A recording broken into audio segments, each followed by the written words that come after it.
I don't care who your father supposedly is.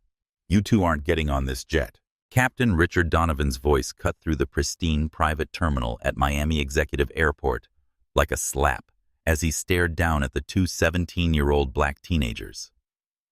Amara and Nadia Robinson stood clutching their charter confirmation documents, their Wellington Academy uniforms, marking them as students from one of Florida's most prestigious preparatory schools. The other clients waiting in the luxury lounge exchanged knowing glances and smirks. Another case of entitled teenagers trying to game the system, thinking they could talk their way into private jets they clearly couldn't afford. But then something extraordinary happened. The uncertainty in Amara's voice disappeared. Her shoulders straightened. When she lifted her phone and looked directly at Captain Donovan, there was something burning in her dark eyes that made his condescending smile freeze on his face. "We're calling our father," she said, her voice no longer pleading. It was calm, controlled, and absolutely terrifying. Dead silence fell over the private terminal. Donovan's fingers stopped mid-gesture. The smirking clients suddenly looked uncomfortable because everyone just realized they had treated exactly the wrong family with such prejudice. Have you ever been denied your rightful place, despite having every qualification necessary? Have you felt the sting of judgment based solely on appearance rather than merit? If so, stay with me, because what happens next will change not just one company, but an entire industry. Within the next 24 hours, an entire fleet of luxury aircraft would be grounded, an emergency board meeting would be called, and the foundations of the private aviation industry would be shaken to its core. But first, let's go back to how it all began. The sharp scent of jet fuel mingled with expensive cologne hung in the air of Miami Executive Airport's private terminal. The soft hum of hushed conversations competed with the distant roar of engines and the clinical whoosh of precision air conditioning. Polished marble floors reflected light from crystal chandeliers, creating an atmosphere of exclusivity and privilege that was almost tangible. Skyline Executive Aviation's charter flight, SE 44471 to Boston, was scheduled to depart in 2 hours, giving the identical twins plenty of time to navigate what should have been a routine boarding process for their important college tour trip. Amara and Nadia Robinson had been planning this journey for months. At 17, they were among Wellington Academy's most promising students. Amara, with her 4.0 GPA and early admission to Harvard's pre-law program; Nadia, with her perfect SAT scores and scholarship offers from Yale's business school. Their father, Marcus Robinson, had finally agreed to charter a private jet for their college interviews, a milestone that represented trust, independence, and the beginning of their adult lives. What made this trip even more special was that it marked the first time Marcus had allowed his daughters to handle the charter arrangements themselves, using the family's corporate account, but managing all the logistics independently. The charter had been booked a week earlier through Skyline Executive's premium portal, with full payment processed and confirmation received within hours. The twins were identical in appearance, but distinct in personality. Amara, older by 7 minutes, approached problems with analytical precision. Her speech was measured, her movements deliberate, and her mind always 3 steps ahead. When stressed, she had a habit of tapping her pen against her notebook in perfect rhythm, as if keeping time with her thoughts. Her dream of becoming a civil rights attorney had shaped her approach to conflict, strategic, evidence-based, and focused on long-term justice rather than immediate gratification. Nadia, by contrast, led with intuition and emotion. Her quick mind made connections others missed, and her natural charisma had made her Wellington Academy's most effective student leader. She paced when thinking, her energy-demanding physical outlet. Where Amara saw systems and structures, Nadia saw people and relationships. Her path to business leadership was driven by a desire to transform corporate culture from within. 3:00 p.m. at Harvard. 7:00 p.m. dinner with Yale's admission board. Nadia muttered, checking her watch for the 3rd time in 5 minutes. "We absolutely cannot miss these interviews." "We won't," Amara replied, though her fingers unconsciously sought the silver charm bracelet on her wrist, a gift from their mother on their 16th birthday. The delicate silver chain held 5 carefully chosen charms, a tiny book representing knowledge, a scale for justice, a globe for opportunity, a key for independence, and at the center, a heart engraved with the word courage. Their mother had told them it represented their family legacy, 5 generations of Black women who had faced obstacles with dignity and determination. When you feel afraid, she had said, touch this bracelet and remember who you come from. Remember that courage isn't about being fearless. It's about moving forward even when you're terrified. Today would be the first time they truly understood what she meant. These college interviews represented more than academic achievement. They were the culmination of years of preparation and the gateway to futures they had meticulously planned. Harvard's early admission interview could secure Amara's path to their prestigious law program, while Yale's business school representatives were specifically meeting Nadia based on her innovative economic development proposal for underserved communities. Missing these appointments wasn't an option. The text message from their father glowed on Amara's phone screen. Trust your judgment. Only call for true emergencies. Board meeting until 5 p.m. Proud of you both. His faith in them was both a gift and a challenge, an opportunity to prove they were ready for the adult world awaiting them. What the twins didn't know was that Marcus Robinson's success in the aviation industry ran far deeper than the transportation consultant title he used in their school registration.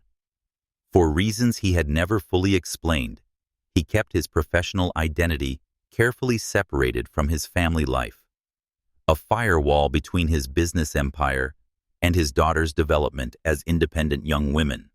Years earlier, Marcus himself had faced similar discrimination at this very airport. As a young entrepreneur seeking investment for his fledgling aviation services company, he had been denied entry to a private meeting with potential investors because the security guard couldn't believe a young Black man in casual attire belonged in the executive conference room. That experience had shaped his approach to business and parenting, building systems of accountability while preparing his daughters for a world that might not always see their worth. Success doesn't shield you from prejudice, he had told them over dinner one night, his eyes distant with memory.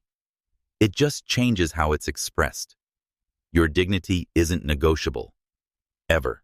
The twins approached the Skyline executive check-in counter with the quiet confidence that came from excellent upbringing and legitimate business. Their charter confirmation printed at home clearly showed departure time, 11:20 a.m. for Boston Logan Airport, with return scheduled for Thursday evening. Their student IDs from Wellington Academy were pristine, their excitement barely contained beneath their composed exteriors. Amara's fingers closed around the heart charm on her bracelet as they stepped forward, the word courage pressing into her palm like a promise. Bradley Wilson looked up from his computer terminal with the practiced efficiency of someone who had processed thousands of high-net-worth clients. But when his eyes settled on the 2 young Black women in front of him, something shifted in his demeanor. The professional smile became strained. The welcoming tone turned cautious. Charter confirmation and identification. He said, his voice notably cooler than it had been for the white businessman he had just helped board a similar Gulfstream G650. Amara placed their documents on the marble counter with careful precision. Good morning. We're checking in for the Boston charter departing at 11:20 a.m. Bradley picked up their charter confirmation, his eyebrows rising as he examined the private jet assignment and premium service package. He turned the documents over, held them up to the light, and examined them with the kind of scrutiny typically reserved for suspected forgeries. These don't look right, he announced loud enough for other clients to hear. Where did you get this charter confirmation? Nadia's jaw tightened slightly, but her voice remained steady. Our father arranged the charter directly through Skyline Executive's website. Is there a problem with the documentation? Bradley's lips pressed into a thin line as he continued examining papers that were clearly legitimate and professionally printed. I'll need to verify this with the system. Wait here. He disappeared into a back office, taking their documents with him. The twins stood at the counter for nearly 20 minutes while other clients were processed efficiently around them. They could feel the stares, hear the whispered comments, sense the assumptions being made about two black teenagers with a private jet charter worth more than most people's annual salaries. The marble floor beneath their feet seemed to grow harder with each passing minute. The terminal clock ticked loudly each minute, stealing time from their carefully planned schedule. An older white executive breezed past them to the counter, was greeted warmly, and processed in under 2 minutes. "We're losing our buffer time," Nadia whispered, checking her watch for the 4th time.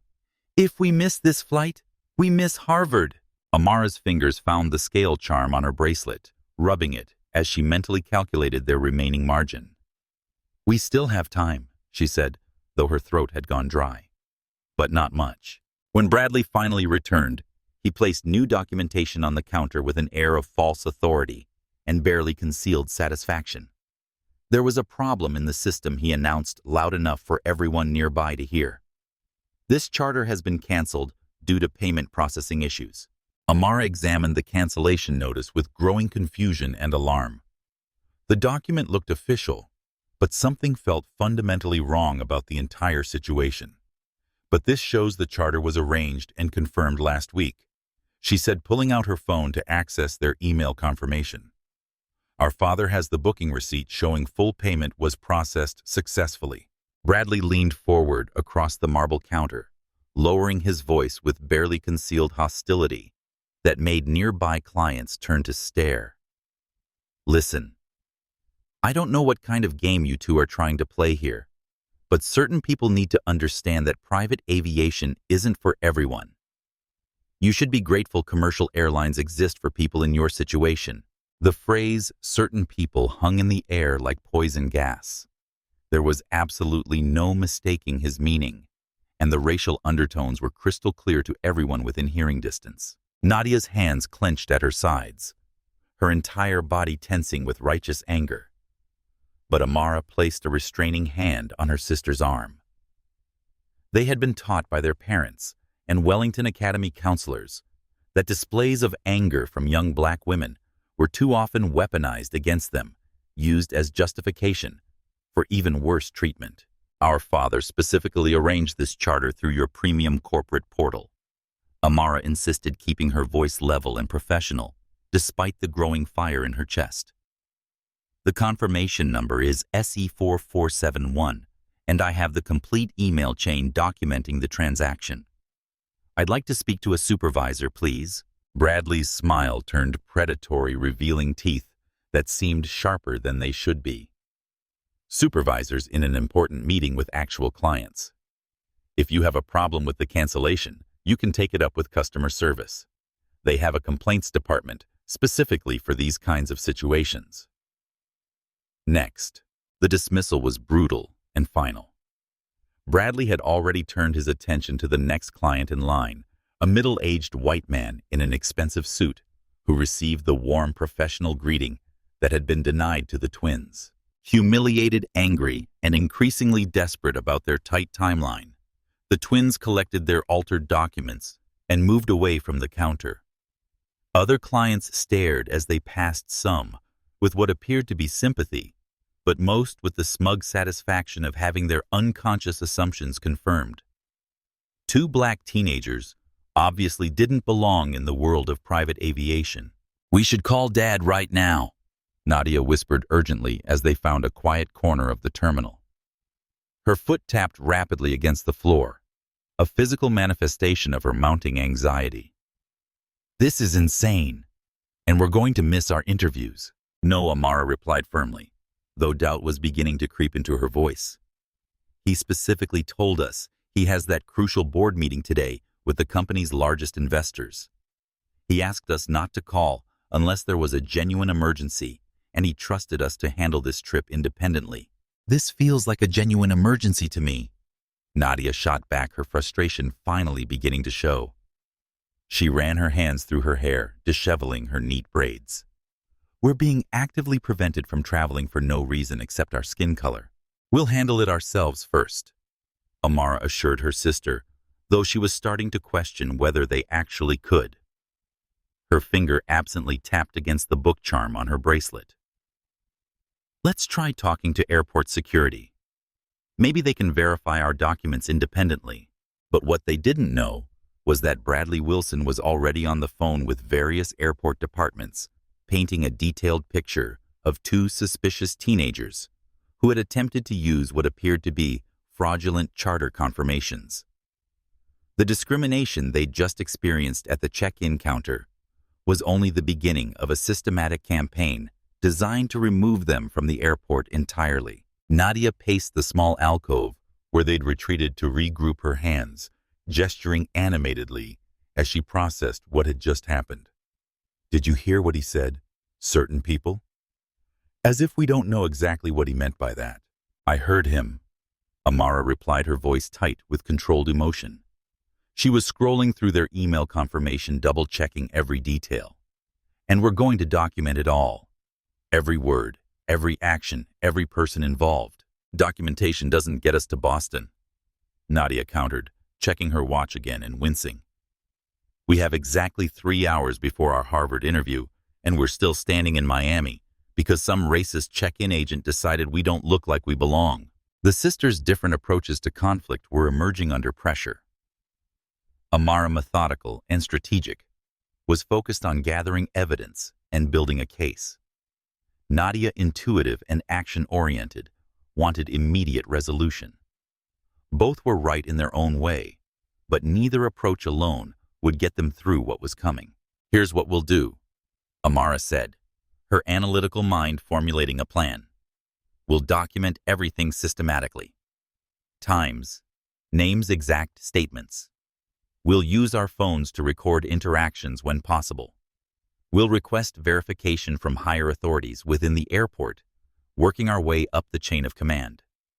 If that fails, then we call Dad, but only after we've exhausted all other options." Nadia stopped pacing abruptly, arms crossed. "And if we miss our interviews while following your perfect protocol, then we accept that consequence," Amara replied, though the words tasted bitter. "But I won't give them the satisfaction of seeing us panic or break down. Your way better work," Nadia said, her voice sharp with frustration. "Because if we miss those interviews, I'm calling Dad no matter what you say." Amara nodded, recognizing the first real conflict between them all day. 1 hour. "If we're not making progress in 1 hour, we call." "Deal." Nadia agreed, though her expression remained doubtful. Amara pulled out her phone and created a detailed log entry. Time 9:45 a.m. Location Skyline, executive check-in. Miami Executive Airport. Agent Bradley Wilson. Incident. Legitimate charter confirmation questioned documents held for 20 minutes. Charter illegally canceled without justification. Direct quote. "Certain people need to understand that private aviation isn't for everyone." Witnesses. Approximately 8 to 10 clients in immediate vicinity. Evidence: original email confirmation payment receipt. Unauthorized cancellation notice. This methodical documentation would prove crucial later, though neither sister could imagine how significant it would become. For now, it was simply their way of maintaining control in a situation designed to make them feel powerless. As they approached the security checkpoint, Amara whispered to her sister, "Remember, stay calm, no matter what. Record everything, but be discreet about it. If they see us recording, they'll create excuses to confiscate our phones." The private terminal security checkpoint should have been a routine formality. Amara and Nadia had flown commercially many times before, understood standard procedures, and had packed their belongings carefully to avoid any complications or delays. But as they approached the screening area with their canceled charter documents, they immediately noticed something deeply troubling. The air felt suddenly colder here, the hum of scanning equipment punctuated by the snap of latex gloves. White clients were moving through the checkpoint with minimal interaction and professional courtesy, while travelers who looked like them were being subjected to additional screening procedures with suspicious frequency. "Selected for random enhanced security screening," announced Agent Derek Sullivan, though there was absolutely nothing random about the way his eyes had tracked the twins from the moment they entered the security area. His voice carried the authority of someone who had made these kinds of decisions hundreds of times before. The twins were directed to a separate screening lane, physically isolated from the general flow of clients, and subjected to a completely different level of scrutiny. Their carefully packed belongings were unceremoniously dumped onto stainless steel tables for invasive inspection, and Agent Sullivan's hands were deliberately rough as he poured through their personal items, examining their electronics and documents with exaggerated suspicion. "What's this device?" Sullivan demanded, holding up Amara's laptop, as if it were a potential weapon rather than standard student equipment. "It's a laptop for school," Amara replied calmly, fighting to keep her voice steady and professional.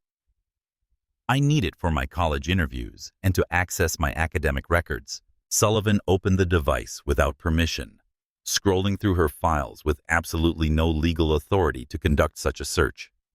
"Lot of legal documents and academic papers on here. You some kind of activist or troublemaker?" The question was loaded with accusation and racial profiling. Amara's legal documents were research papers for her AP Government Class Scholarship application essays and college preparation materials, the completely normal academic work of a high-achieving student preparing for university admission. "I'm interested in pursuing law as a career," Amara answered carefully, recognizing that any show of indignation would be used against her. Her fingers found the justice scale charm on her bracelet, squeezing it tightly. "Those are school assignments and college application materials." Sullivan's expression suggested he didn't believe a single word of her explanation. He spent an additional 15 minutes examining every file, every document, every piece of software on her computer, creating an obvious spectacle that drew stares and whispered comments from other clients. When he discovered Nadia's prescription allergy medication in her carry-on bag, he held up the clearly labeled pharmacy bottle as if he'd discovered dangerous contraband. "What are these pills?" he demanded loudly, the bottle reflecting the harsh overhead lights. "Cetirizine," Nadia explained with forced patience, her voice tight with barely controlled frustration. "For seasonal allergies. The prescription information is clearly printed on the bottle, including my name, the prescribing doctor, and the pharmacy that filled it." But Sullivan was already calling for his supervisor, creating unnecessary drama and public embarrassment around completely legal medication that was obviously prescribed and properly labeled. The enhanced pat-down that followed was invasive, humiliating, and deliberately excessive. The agent's hands lingered inappropriately. Their searches were far more intrusive than anything that could be justified by security concerns, and their loud commentary about the twins' belongings and appearance created a public spectacle designed to embarrass and intimidate. "Always have to be extra careful with these types," Sullivan announced to his colleague in a voice loud enough for everyone in the area to hear clearly. "You never know what they might be hiding or what kind of trouble they're planning to cause." A white woman waiting in the general security line pulled out her phone to record the obvious harassment and discriminatory treatment, but was immediately approached by additional security personnel and forced to delete the footage under threat of detention. Any potential witnesses to the systematic discrimination were quickly silenced or intimidated into compliance. By the time they were finally cleared to proceed, a full hour had passed. Their belongings had been carelessly and disrespectfully repacked. Amara's laptop showed new scratches and dings from rough handling, and they were now cutting dangerously close to their departure time, with no room for additional delays. "Have a wonderful flight," Sullivan said with mock sweetness and obvious sarcasm. "Better hurry, though. I hear private charter companies are very strict about departure times, especially for clients who can actually afford their services." Little did anyone know that every word was being recorded for evidence. Throughout the entire ordeal, Nadia had kept her phone recording in her pocket, capturing the audio of every discriminatory comment and inappropriate action. It was their only defense against a system that seemed determined to deny their legitimate right to travel. As they walked away, Amara's hand trembled slightly as she reached for her bracelet, finding the globe charm that represented opportunity. The opportunity they were about to lose if they couldn't find a way through this systematic wall of discrimination. As they hurried through the terminal toward their departure gate, desperately trying to make up for lost time, Nadia pulled out her phone with hands that were still shaking from anger and humiliation. "We need to call Dad right now," she said urgently, the time on her phone screen like a ticking bomb. "This has gone way beyond ridiculous. This is systematic harassment, and we're going to miss our college interviews because of discrimination." Amara checked the time on her phone and shook her head with visible reluctance. "He's in that closed-door strategy session with the board of directors right now. His assistant specifically told us he couldn't be disturbed for any reason except a genuine life-or-death emergency, and he trusted us to handle this independently. We'll document everything and tell him when he calls tonight." "Are you serious?" Nadia stopped walking completely, forcing her sister to turn around. "This is exactly why we need to call him. What's the point of having a powerful father if we can't use that influence when we're being discriminated against?" "Because that's exactly why he kept his position private," Amara argued, her voice lowered but intense. "He wants us to learn to navigate the world on our own terms, not rely on his power to solve our problems." "Well, his little independence experiment is about to cost us our futures," Nadia shot back. "Harvard doesn't give second chances for missed interviews." Their voices had risen enough that nearby travelers were turning to look. Realizing they were creating a scene, both sisters took a deep breath. "One more attempt," Amara said finally. "We try the gate agent, and if that doesn't work, we call." "Deal." Nadia nodded reluctantly. "One more. Then I'm making that call whether you like it or not."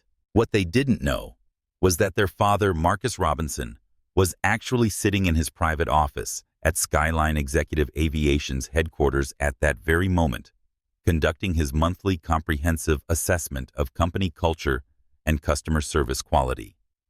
As the company's owner and CEO, a position he kept strictly private to shield his family from unwanted attention and to allow for honest evaluation of employee behavior. He was reviewing detailed customer service reports that painted an increasingly troubling picture of the very discrimination his daughters were experiencing in real time. The twins didn't have time to grab a proper meal, but they desperately needed something to eat before their long day of college interviews. Their attempt to get a quick snack at Sky Lounge Cafe was met with the exact same pattern of hostility and discrimination they'd experienced everywhere else in the terminal. The rich aroma of freshly ground coffee and baked pastries drifted from the cafe, making their empty stomachs growl. Inside, the soft lighting and plush seating contrasted sharply with the cold reception they received. The hostess, Alexandra Lexi Hartman, looked up from her phone with barely concealed disgust and obvious annoyance when she saw the two black teenagers approaching her station. Her perfectly manicured nails tapped impatiently against the polished hostess stand. "How many?" she asked curtly, her tone noticeably different from the warm, welcoming greeting she'd just given to the white couple directly ahead of them.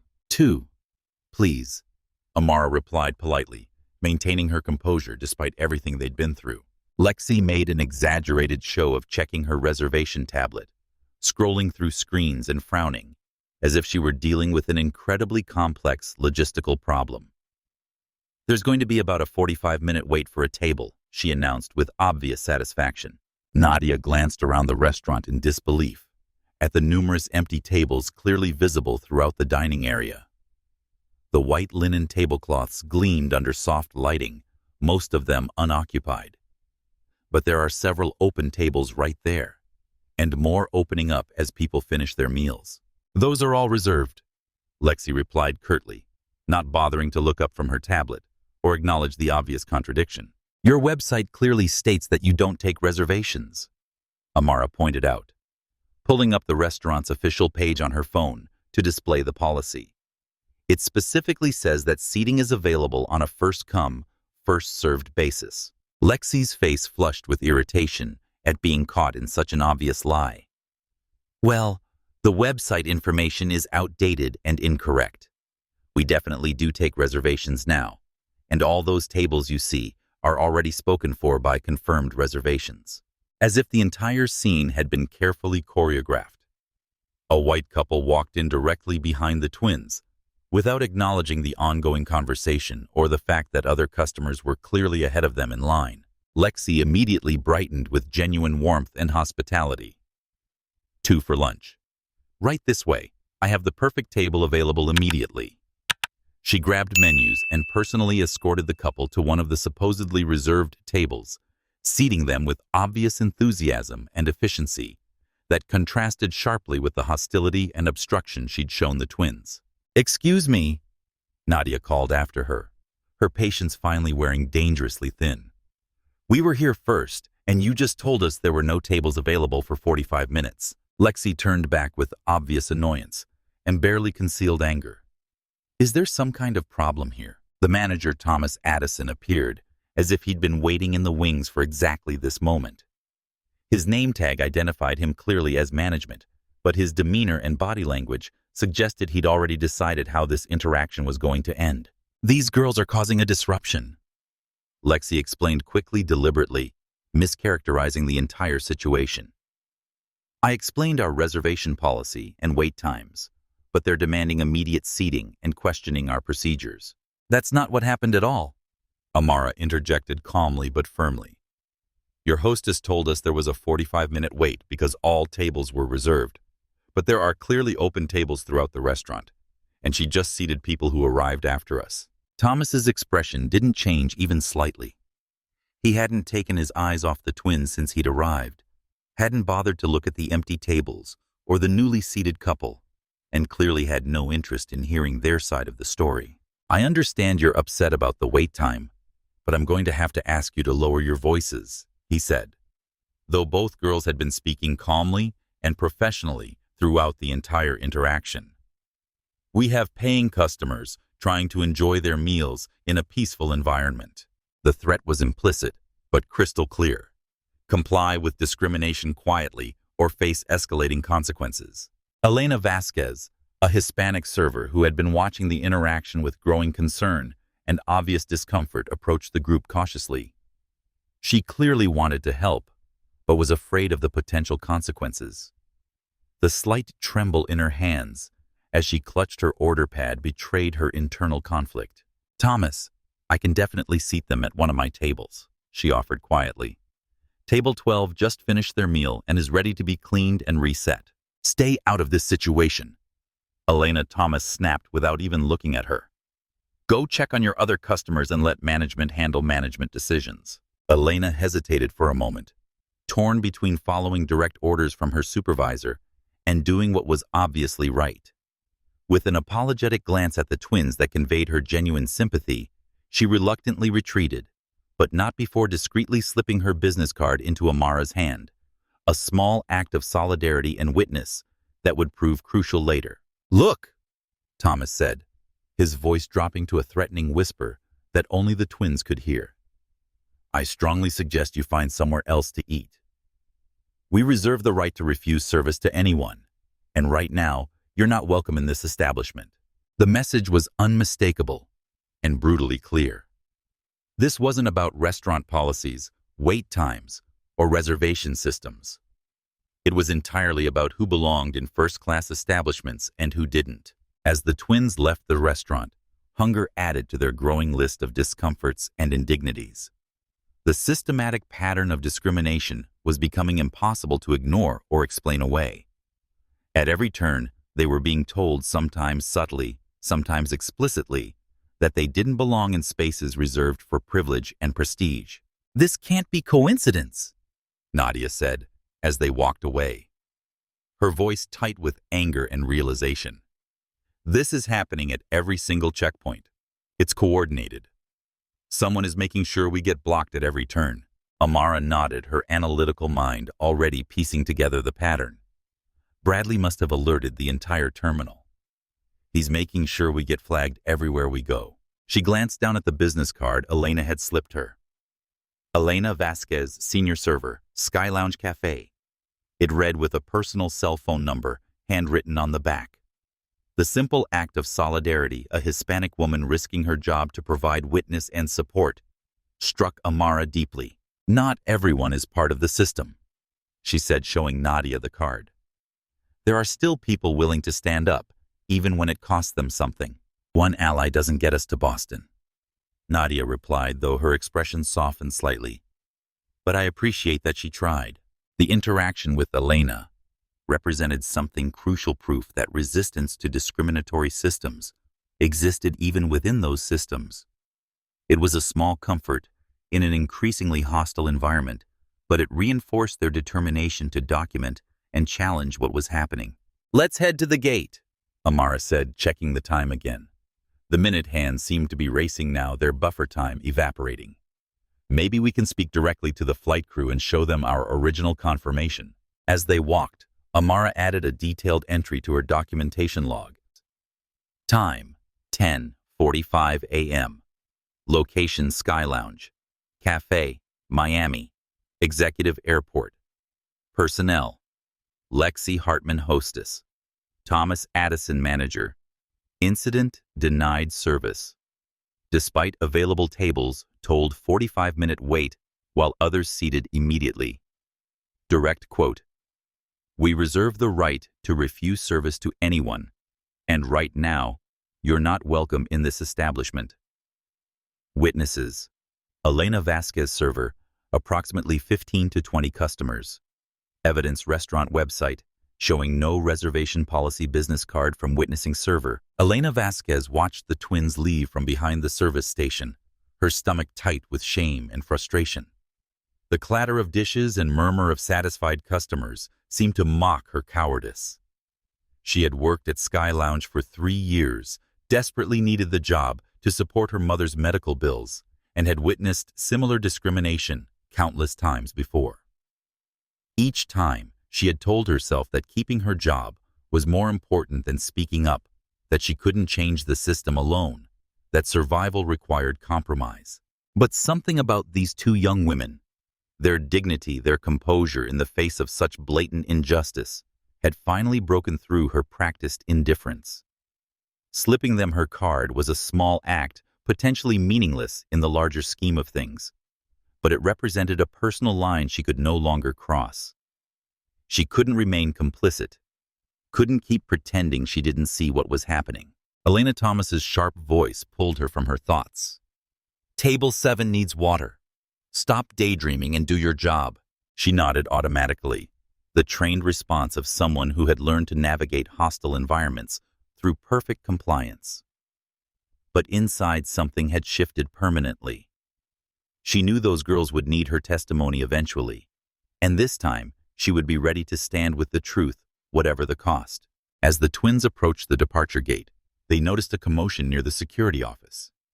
One of the security guards who had harassed them earlier was speaking urgently to a technician near the security monitors, gesturing animatedly while pointing at what appeared to be camera footage. "Wait," Nadia whispered, pulling Amara behind a pillar.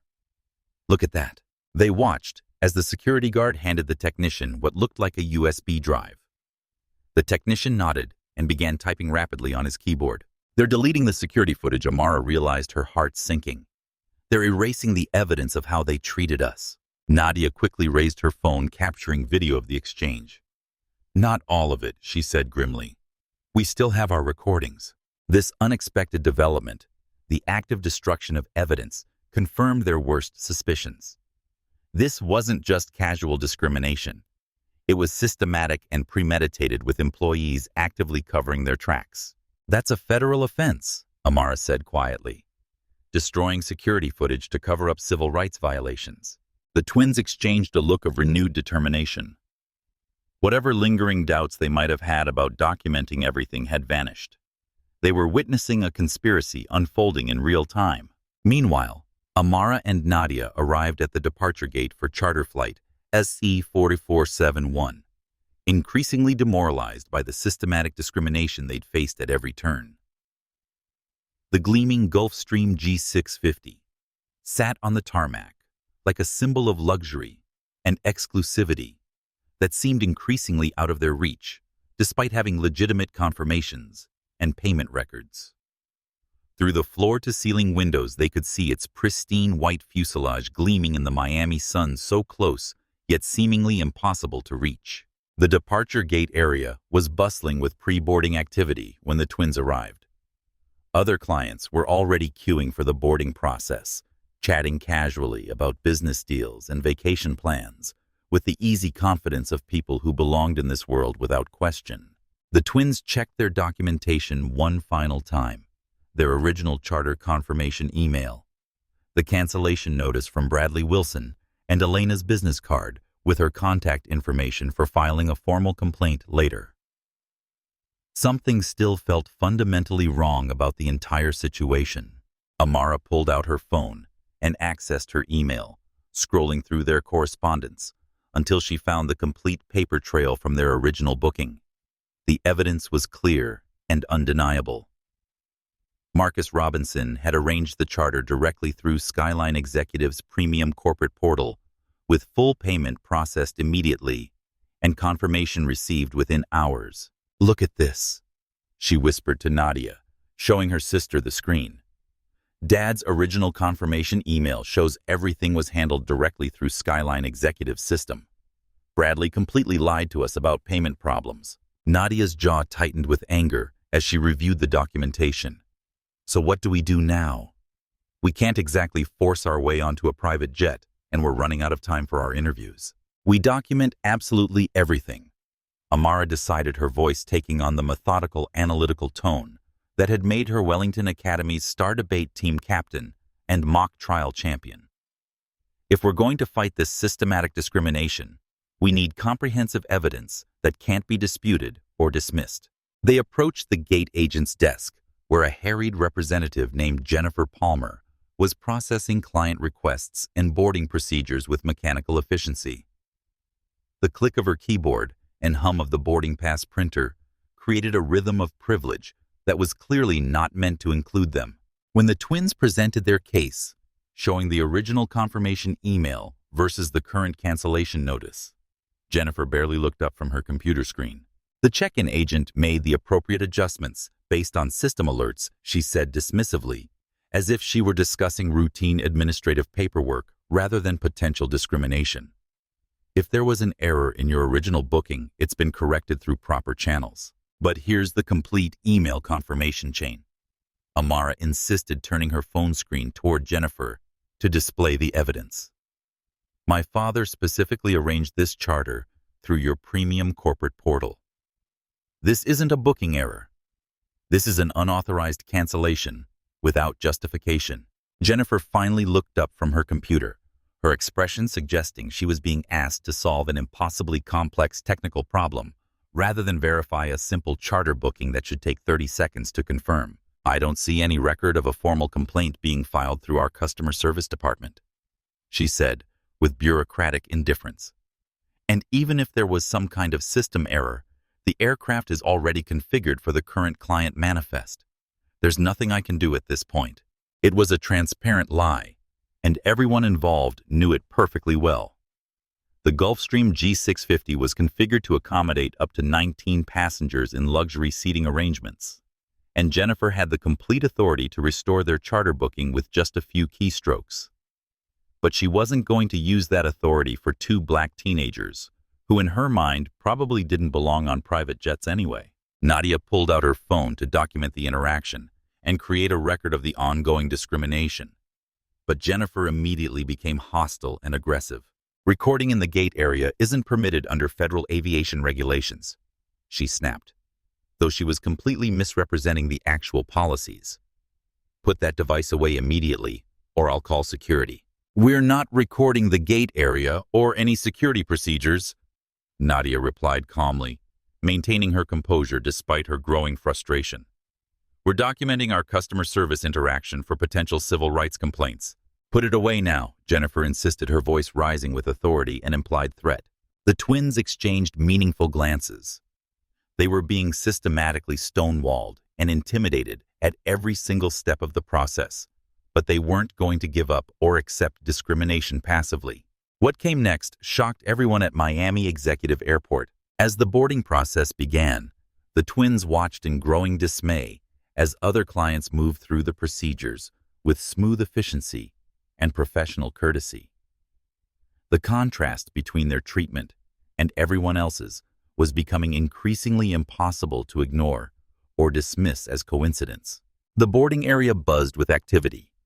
The rustle of expensive clothing, the clink of jewelry, the subtle hum of privilege. Every person who walked past them onto the jet bridge seemed to reinforce the message this world wasn't meant for them. Captain Richard Donovan, who had been conducting his final pre-flight briefing and safety checks, had been monitoring the situation from a distance. As Skyline Executive's most senior pilot and a company veteran with over 15 years of experience, he commanded significant respect and authority throughout the organization. Unfortunately, like many of his colleagues, he had developed deeply ingrained assumptions about who belonged in the rarefied world of luxury private aviation. When the twins finally approached the aircraft entrance with their documentation, Captain Donovan was waiting for them with obvious suspicion and barely concealed hostility. His pilot's uniform gleamed with authority brass buttons, catching the light as he positioned himself between them and the aircraft. "Good morning, ladies," he said with false pleasantness that fooled no one. "I'll need to examine your charter confirmations before you can board." Donovan took their documents and began examining them with theatrical and exaggerated scrutiny, holding them up to the light, comparing them to information on his tablet, and frowning, as if he'd discovered major discrepancies or security concerns. "There seems to be a significant problem here," he announced loudly enough for other clients and airport personnel to hear clearly. "These documents appear to have been altered or modified. Please step aside while I verify their authenticity." What kind of alterations, Amara asked, though she already suspected where this was heading. Her fingers instinctively found the justice scale charm on her bracelet. "The formatting doesn't match our standard charter confirmations, and there are several inconsistencies in the booking codes," Donovan claimed, making up technical problems that didn't exist. "I'm going to need to see additional identification and proof of payment." It was a completely absurd accusation. The charter confirmation had been printed directly from their email that morning and showed absolutely no signs of tampering, modification, or alteration. But Donovan was creating a public scene, drawing maximum attention to the twins and painting them as potential security threats or fraudsters. "Here are our student IDs from Wellington Academy," Nadia explained, producing their official identification cards. "They include the school seal, our photographs, and authorized signatures from school administrators." Donovan inspected the IDs with the same theatrical suspicion he'd shown their other documents.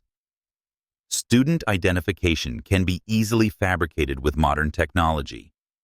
I need something more official and government-issued." "We're 17 years old," Amara pointed out with forced patience. "We don't have driver's licenses yet, and Skyline Executive specifically confirmed these IDs were sufficient when our father arranged the charter booking." Donovan reached for his radio with obvious drama and self-importance. "Security to departure gate, SC4471, please.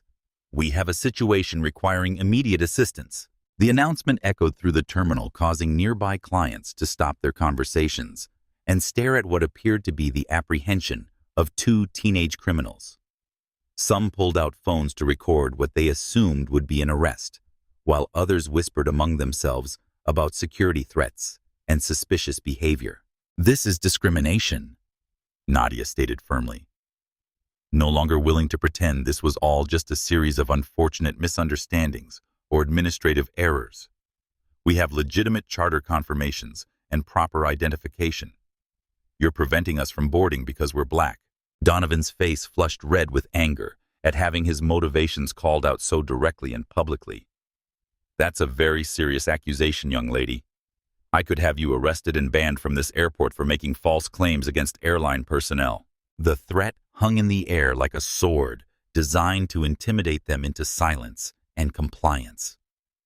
But before the situation could escalate further, a new voice entered the conversation with authority that seemed to change the entire dynamic. "What seems to be the problem here, Captain Donovan?" The woman who approached was perhaps in her early 50s, with dark skin, graying hair, pulled back in a neat professional bun, and a demeanor that suggested significant experience and authority. Her name tag identified her as Denise Jackson, supervisor. For just a moment, the twins felt a surge of hope and relief. Surely another black woman would understand exactly what was happening and would intervene on their behalf to stop the obvious discrimination. They couldn't have been more catastrophically wrong. Denise Jackson had spent 15 grueling years climbing the corporate ladder at Skyline Executive Aviation, fighting against systemic barriers and unconscious bias every step of the way. Her perfectly pressed suit and meticulous appearance spoke of someone who had learned to erase any hint of cultural identity that might threaten her hard-won position. As a young flight attendant, she'd been reprimanded for wearing her hair in braids unprofessional, her white supervisor had called it. She'd straightened it the next day and never wore it natural again. When a black passenger had been removed from a flight after questioning a surcharge, she'd stayed silent, though she knew the fee had been applied incorrectly. Each compromise had carved away a piece of her, but she told herself it was necessary, the price of success in a world that wasn't designed for people who looked like her. "These two are claiming their charter documents are legitimate," Captain Donovan explained, deliberately mischaracterizing the entire situation to put the twins in the worst possible light. "They're making serious accusations of discrimination when I'm simply following standard security protocols and verification procedures." Denise examined their charter confirmation and student IDs with the exact same suspicion and hostility her white colleagues had shown her, expressions suggesting she was dealing with obvious troublemakers and potential criminals rather than legitimate clients with proper documentation. "Is there some specific reason you can't follow our standard boarding procedures, like every other client?" she asked, her tone sharp with disapproval and barely concealed contempt. The betrayal hit like a physical blow to the chest. Here was someone who should have understood their situation instinctively, someone who should have recognized the systematic pattern of treatment they'd experienced, someone who had probably faced similar discrimination herself. Instead, she was actively helping to perpetuate the very system that oppressed them all. "We've been following your procedures all day," Amara replied carefully, recognizing that any show of emotion would be used against them. "We've been subjected to additional screening at every checkpoint, had our legitimate charter illegally canceled without justification, and now we're being accused of fraud for trying to board with proper documentation." Denise's expression hardened further, her disapproval becoming more obvious and aggressive. But for just a fraction of a second, something flickered in her eyes. Recognition, perhaps, or a ghost of the woman she had been before the system taught her that survival meant complicity. "I don't appreciate your attitude or your accusations, young lady," she said, though the words seemed to cost her something vital. "If you continue making unfounded claims against our professional staff, I'll be forced to deny you boarding entirely and have you removed from the premises." The threat was crystal clear. Shut up, accept the discriminatory treatment quietly, or face even worse consequences, including potential arrest. Amara looked at her sister, seeing her own sense of defeat and despair reflected perfectly in Nadia's eyes. They were exhausted, hungry, and rapidly running out of options. Their college interviews were scheduled to begin in just a few hours, and missing this charter would mean missing opportunities they'd worked for years to earn.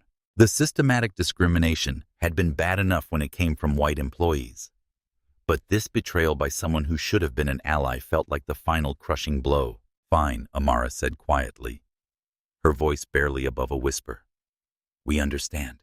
But as Captain Donovan made a show of examining their documents one final time, and they prepared to accept whatever crumbs of accommodation might be offered, both twins were secretly documenting everything on their phones. They might have been forced to accept this treatment today, but they weren't going to let it end here without consequences. What they didn't know was that one final devastating humiliation awaited them before they could reach their seats. The jet bridge stretched ahead like a final gauntlet, and at its end stood one last obstacle to their journey. Michael Bennett, Skyline Executive's onboard services coordinator, stood guard at the aircraft entrance, with the lazy authority of someone who'd made snap judgments about clients based on their appearance for years. Most passengers flowed past him with minimal interaction. A quick glance at their confirmation, a professional nod, and they were welcomed aboard with courtesy and efficiency. But when Amara and Nadia approached Michael's demeanor, immediately shifted into the now familiar pattern of suspicion and hostility they'd encountered throughout their airport ordeal. "Hold on there," he said, stepping directly into their path and blocking access to the aircraft. The scent of expensive cologne hung in the air between them, another marker of the exclusivity they were being denied. "I need to double-check something important." He took their charter confirmations and made an elaborate show of examining them against a printed manifest, though it was obvious he was simply stalling for time and creating another public spectacle. Other clients were forced to wait behind them in line, creating exactly the kind of embarrassing scene that had characterized their entire airport experience. These seats were supposed to be assigned to other clients, Michael announced, though he was clearly reading from no official document or manifest. "There seems to be some major confusion about your reservations and boarding eligibility." Amara's patience worn completely thin by hours of systematic mistreatment and discrimination finally reached its absolute breaking point. Her hand closed around the heart charm on her bracelet, the word courage pressing into her palm. "No, there's no confusion whatsoever," she said, her voice steady but filled with righteous anger. "This is the charter we arranged after our original booking was illegally canceled without justification. We've been harassed, delayed, and discriminated against at every single step of this process, and we're not going to accept any more lies or excuses." The words hung in the air, like a direct challenge to the entire system. Michael's face flushed with rage. No one, especially not a black teenager, had ever spoken to him with such directness and moral authority. "That's it," he snarled, reaching for his radio with obvious satisfaction. "Security to jet bridge, SE-44471. We have disruptive passengers requiring immediate removal from the aircraft." Within minutes, 2 security guards appeared, James Collins and Andrew Weber, both approaching with the aggressive posture and hostile demeanor of men who'd already decided the twins were criminals and troublemakers before hearing a single word of explanation. "What seems to be the issue here?" Collins asked, addressing Michael directly, rather than the twins, making it clear whose version of events he was prepared to believe. "These two are refusing to accept their charter cancellation and are making false accusations against multiple airline staff members," Michael explained, painting a completely fabricated picture of the situation. "They're becoming increasingly disruptive and are interfering with normal boarding procedures for legitimate clients." "We are not being disruptive in any way," Nadia protested with as much dignity as she could muster, her voice steady despite the mounting pressure and intimidation tactics being employed against them. "We're simply trying to understand why our completely legitimate charter keeps being questioned, canceled, and now blocked by staff members who seem determined to prevent us from traveling." Weber, the larger and more intimidating of the 2 security guards, stepped forward with obvious intent to physically intimidate the teenagers.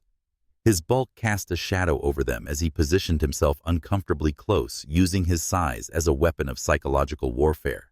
"Ma'am, I'm going to need you to immediately lower your voice and cooperate fully with airline personnel," he said in a tone that suggested non-compliance would result in immediate arrest. "Any further resistance or disruption will result in your removal from these premises and potential criminal charges." "We've been cooperating all day long," Amara replied, her voice remaining remarkably calm despite her rising anger and the increasingly threatening situation. "We've submitted to illegal searches that violated our privacy, accepted unauthorized changes to our legitimate charter booking, and endured systematic harassment and discrimination from multiple employees. We're not going to be intimidated into silence anymore, and we're certainly not going to accept being treated like criminals for the crime of expecting equal treatment and basic human dignity." The jet bridge had transformed into a public theater, with other clients openly recording the confrontation on their phones as the situation escalated beyond what anyone had expected. Some passengers looked genuinely sympathetic to the twins' plight, recognizing obvious discrimination when they saw it, while others seemed convinced they were witnessing the rightful apprehension of troublemakers who had finally been caught in their deception. "Recording security procedures is strictly prohibited under federal aviation regulations," Collins declared authoritatively, though no actual security procedure was taking place, and he was completely misrepresenting the law. I need everyone to put their phones away immediately or face potential detention and questioning. It was a transparent lie designed specifically to eliminate witnesses and prevent documentation of their discriminatory actions. But several passengers continued recording anyway, sensing they were witnessing something historically significant and morally important. Suddenly, a middle-aged white businessman stepped forward from the crowd. "I'm recording this because what I'm seeing is blatant discrimination," he announced loudly. "These young women have done nothing wrong, and I'm not going to stand by and watch them be mistreated." The unexpected ally created a momentary pause in the escalating tension. Weber turned toward him menacingly. "Sir, this doesn't concern you. I suggest you board the aircraft and mind your own business." "Actually, it does concern me," the man replied firmly. "When I see injustice, it becomes my business." Weber took a threatening step toward him.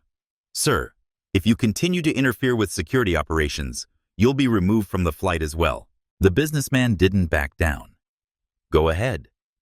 I'm sure my company's legal team would love to hear how Skyline executive removes passengers for witnessing discrimination." This unexpected support from a privileged passenger seemed to embolden others. A woman spoke up from the line, "I've been watching this entire interaction, and I haven't seen these girls do anything wrong." The tide was beginning to turn as bystanders found their voices. The system of intimidation was breaking down as witnesses refused to be silenced. Michael pulled out what appeared to be a printed manifest and made an elaborate show of consulting it, though everyone present knew he was simply trying to create justification for his earlier false claims and discriminatory behavior. According to this official document, he announced with theatrical authority, these seats were reassigned due to operational requirements and safety concerns. These individuals will need to make alternative transportation arrangements immediately. The charter isn't operationally compromised in any way, Amara stated with the factual precision that had made her Wellington Academy's champion debater. "I can clearly see through the aircraft door that the jet is fully prepared for departure. The cabin is properly configured, and other passengers are boarding normally. You're attempting to remove us because you've made assumptions about who belongs on private aircraft based entirely on our race and age." The direct accusation of racism hung in the air like an explosive charge, and Michael's reaction confirmed its absolute accuracy. His face contorted with barely controlled rage at having his true motivations exposed so clearly and publicly. "That's enough of your accusations and disruption," he snarled with unconcealed venom. "You two are now officially banned from this aircraft and from Skyline Executive Aviation permanently. Security escort them off the premises immediately and ensure they don't return." But Amara wasn't finished yet. With the same calm precision and moral authority that had made her Wellington Academy's most respected student leader, she pulled out her phone and began making what would prove to be the most consequential call in Skyline Executive Aviation's corporate history. "We're calling our father," she announced, her voice cutting through the chaos with absolute authority and unwavering confidence. Something fundamental in her tone, not pleading, not desperate, but coldly certain and completely controlled, made everyone present pause in their tracks. Michael, who had been gesturing dramatically to security guards, stopped mid-motion. The guards, who had been preparing to physically remove the twins from the aircraft, hesitated uncertainly. Other passengers pressed closer, sensing that the power dynamic was about to shift in ways no one had anticipated, because for the first time all day, Amara Robinson sounded exactly like someone who possessed real, substantial, and potentially devastating power. Amara unconsciously touched the silver charm bracelet on her wrist, her fingers finding the tiny key that represented independence and the heart engraved with courage. In this moment, she understood what her mother had meant about courage being movement through fear, not the absence of it. "Dad," Amara said, when the call connected, her voice carrying across the jet bridge with crystal clarity and absolute confidence. "We're at Miami Executive Airport, and Skyline Executive Aviation is refusing to honor our legitimate charter booking. We need your immediate assistance and intervention." The voice that responded through the phone speaker was calm, measured, and carried the unmistakable authority of someone who is accustomed to being obeyed immediately and without question by powerful people in positions of significant responsibility. "Amara, sweetheart, tell me exactly what's happening there. Take your time and give me every detail." Michael tried desperately to interrupt the conversation and regain control of the rapidly deteriorating situation. "Miss, you cannot make personal phone calls on the jet bridge during active boarding procedures. This is a violation of federal aviation regulations." And Mr. Bennett, the voice from the phone, cut him off with surgical precision and ice-cold authority. "This is Marcus Robinson.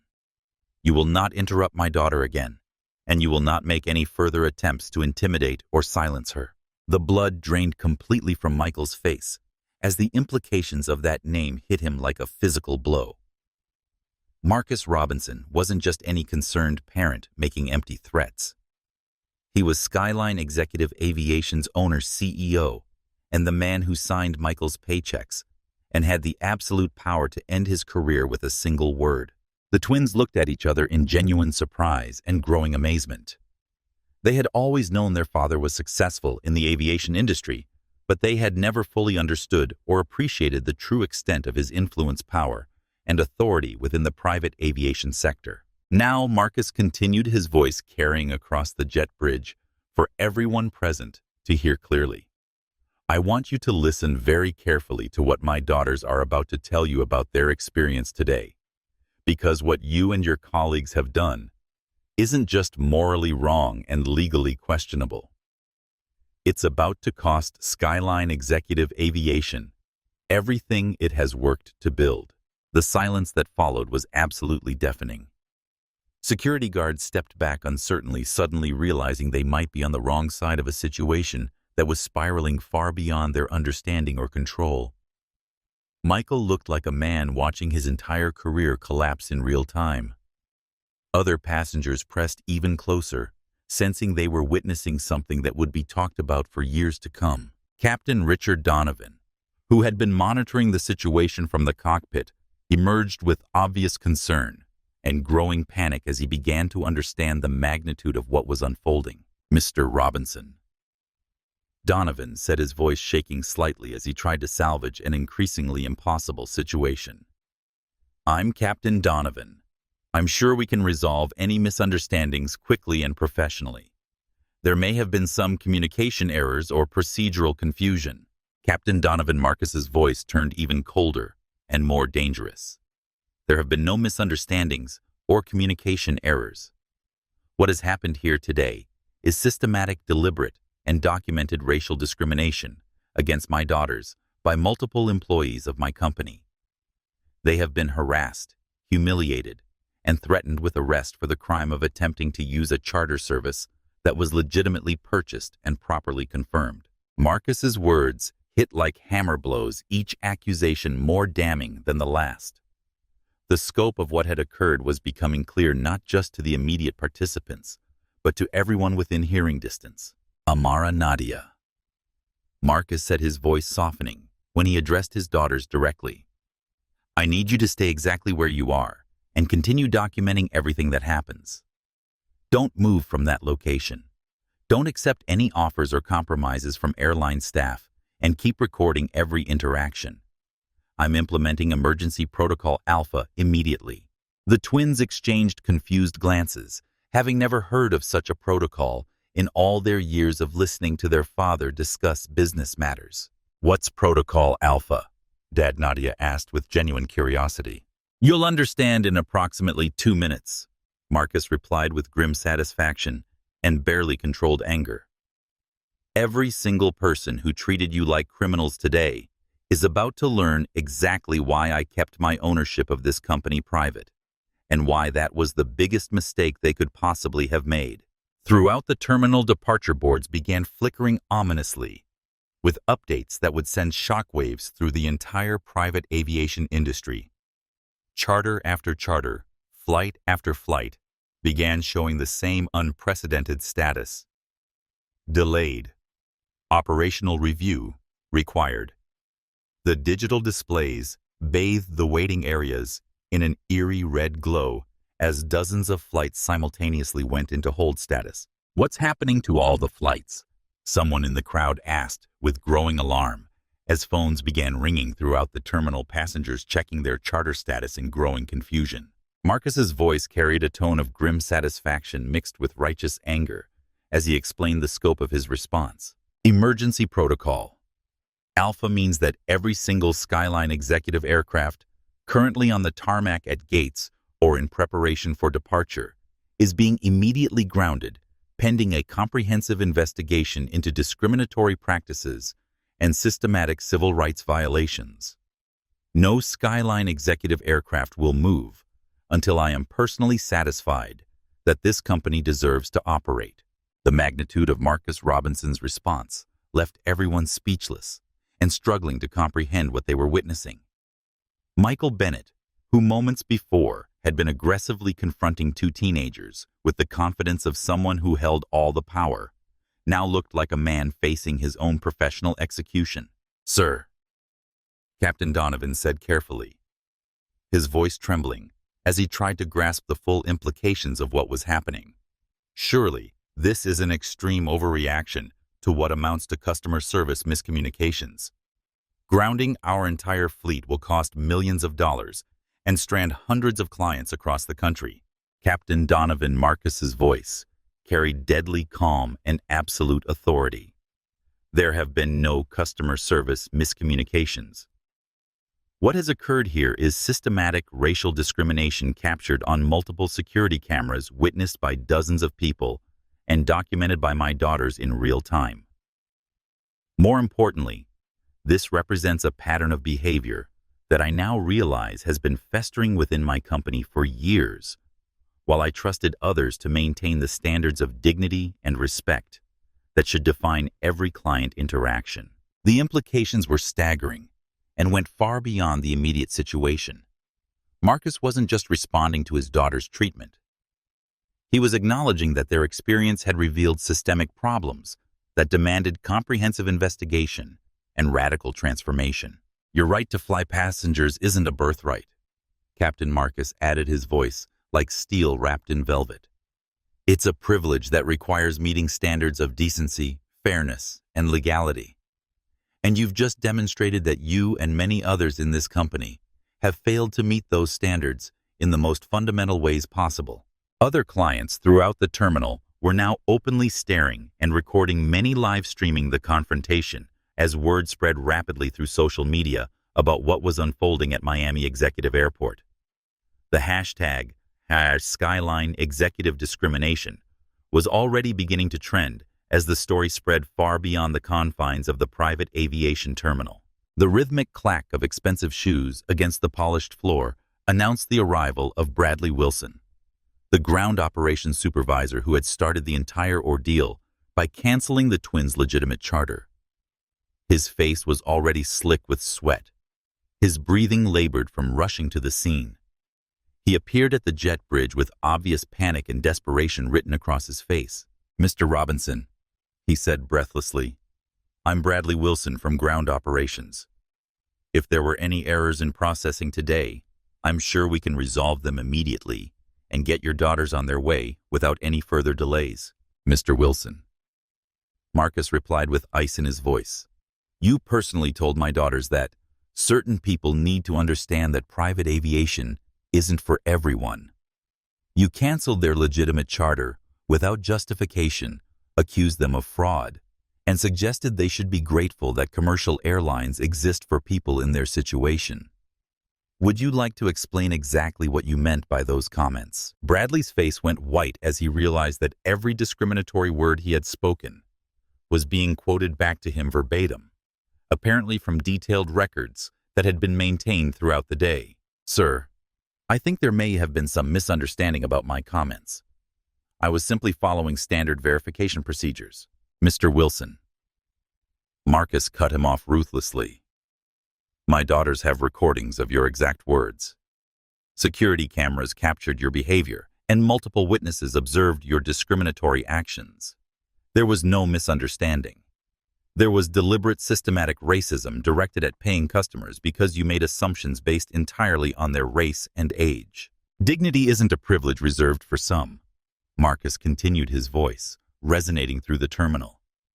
It's a fundamental right for all, and you've denied that right to my children today. The phrase hung in the air, powerful and undeniable. Several bystanders nodded in agreement, some even whispering the words to themselves. Dignity isn't a privilege, it's a right.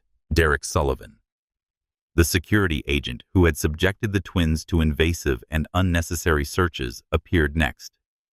His face flushed with the dawning realization that his career was in serious jeopardy. His security badge seemed to weigh heavily against his chest as he approached the growing confrontation.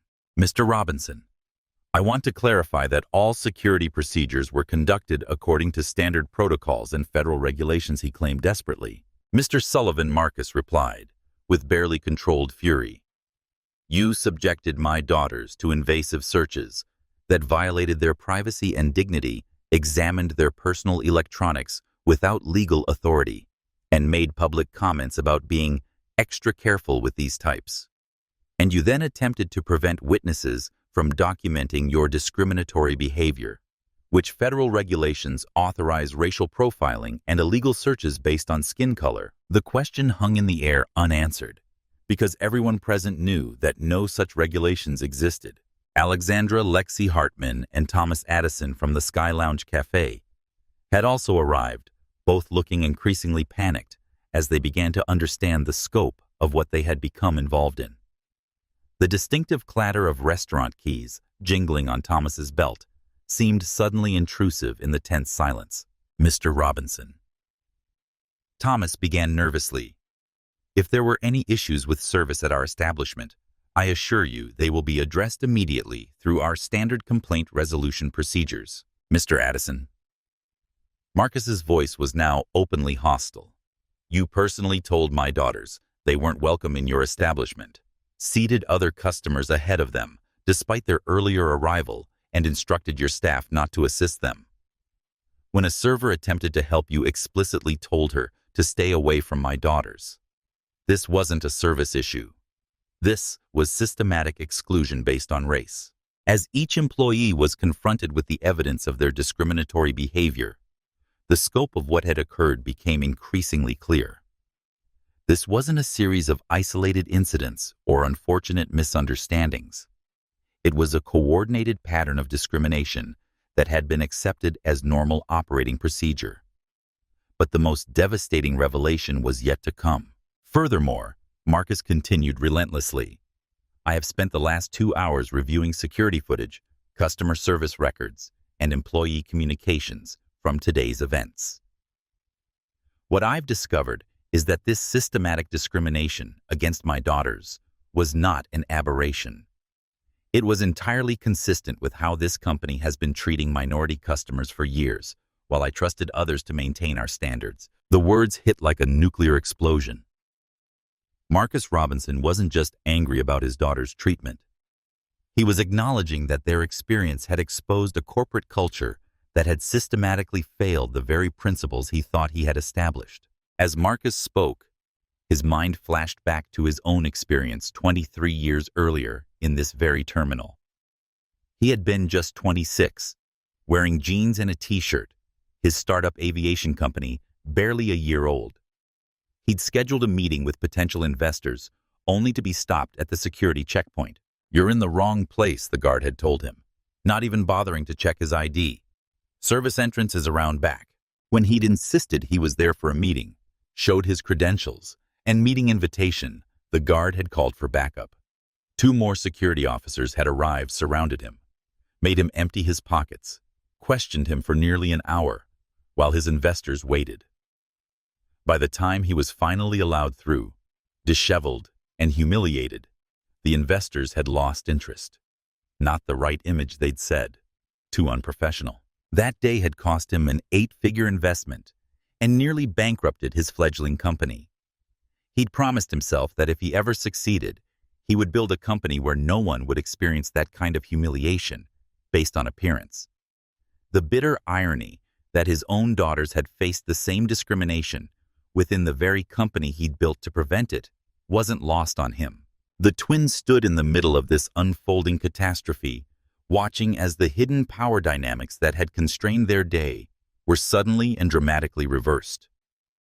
For the first time since they had arrived at Miami Executive Airport, they were being seen, heard, and treated as legitimate human beings with rights, dignity, and value. Nadia reached for her sister's hand, squeezing it gently as they witnessed their father's righteous fury unleashed against a system that had been designed to exclude and marginalize people who looked exactly like them.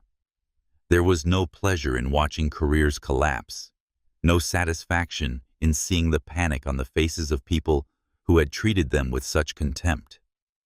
But there was something profoundly validating about finally being believed, about having their experience acknowledged and addressed with the seriousness it deserved. Dad, Amara said quietly into the phone. "What happens now?" Now Marcus replied, his voice carrying both authority and tenderness. "You get on your flight to Boston as originally planned. I've already dispatched another Gulfstream G650 that will arrive within 30 minutes. You'll make your college interviews on time, and this disruption to your day ends now. I'll handle everything else from here." The twins looked at each other with relief and growing understanding. Their father wasn't just powerful. He was using that power deliberately and strategically to protect them while simultaneously addressing the systemic issues that had created the situation. In the meantime, Marcus continued, "I'm dispatching a team of civil rights attorneys, corporate investigators, and compliance specialists to Miami Executive immediately. They will begin a comprehensive investigation into exactly what happened today and how deeply these discriminatory practices extend throughout our organization." The crowd on the jet bridge had grown significantly as word spread through the terminal about what was happening. Phones were raised throughout the space, capturing every moment of this unprecedented corporate reckoning. Private aviation had always operated behind a veil of exclusivity and discretion, its practices shielded from public scrutiny by the very nature of its business model. That veil was now being forcefully removed, exposing patterns of behavior that had persisted unchallenged for decades. Denise Jackson, the black supervisor who had betrayed the twins' expectations so profoundly, stood at the edge of the growing crowd, her face a mask of conflicted emotions. A single tear traced a path down her cheek, smudging the perfect makeup she'd applied with such care that morning, another compromise in a long series of accommodations she'd made to fit into a world that hadn't wanted her. She had spent her entire career navigating white spaces by becoming exactly what those spaces demanded: someone who would enforce the rules without question. Someone who would never make white colleagues uncomfortable by acknowledging racism. Someone who would validate the system rather than challenge it. Now, watching Marcus Robinson dismantle that system with ruthless efficiency, she was confronting the devastating realization that her survival strategy had come at the cost of her integrity and the dignity of others who looked like her. The price of her seat at the table had been complicity in the very discrimination she had faced herself throughout her career. "Mr. Robinson," she said, stepping forward with visible reluctance, "as supervisor on duty, I take full responsibility for the treatment your daughters received today." "Ms. Jackson," Marcus replied, his voice carrying particular disappointment when addressing her. "You don't get to claim responsibility now that consequences have arrived. Where was that responsibility when my daughters were being harassed, humiliated, and threatened with arrest? Where was your leadership when they turned to you specifically for help, believing that, as a black woman, you might understand their experience and intervene on their behalf?" Denise's composure cracked visibly, the carefully constructed professional mask slipping to reveal the conflicted human beneath. "I was doing my job according to established protocols," she said, though her voice lacked conviction. "No, Ms. Jackson," Marcus replied firmly. "You were perpetuating a system designed to exclude people who look exactly like you. You weren't following protocols. You were enforcing biases and discriminatory practices that have no place in this company or in civil society. Your betrayal of my daughters wasn't just a professional failure. It was a moral one. The words landed with devastating precision, cutting through years of justifications and rationalizations. Denise stood speechless, unable to defend actions that suddenly seemed indefensible in the harsh light of scrutiny and accountability. But then something unexpected happened. One of Denise's perfectly manicured hands moved unconsciously to her hair, to the spot where beneath layers of chemicals straightening her natural texture was beginning to emerge. The gesture seemed to awaken something long dormant within her. "You're right," she said softly, her voice gaining strength with each word. "I've spent my entire career convincing myself that compliance was survival, that enforcing the rules equally meant enforcing them unfairly. I've been so afraid of losing what I fought so hard to gain that I became part of the very system that once excluded me." The raw honesty of her admission hung in the air, unexpected and powerful. It was the first genuine moment of human connection in a day filled with artificial barriers and institutional coldness. Throughout the terminal, similar scenes were unfolding. As employees who had participated in the systematic discrimination against the Robinson twins were being identified, confronted, and held accountable for their actions.